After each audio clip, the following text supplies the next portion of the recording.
يا معشر الجن والإنس إن استطعتم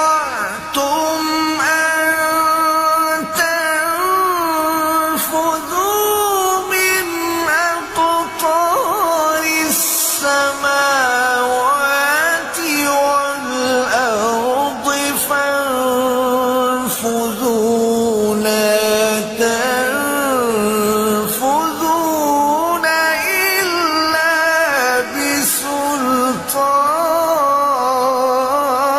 بسلطان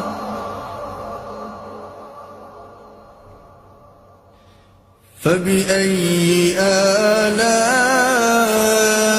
آلاء ربكما تكذبان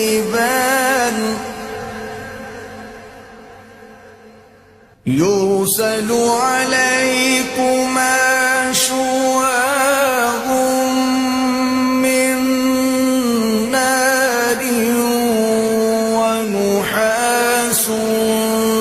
فلا تنتصران فبأي آلاء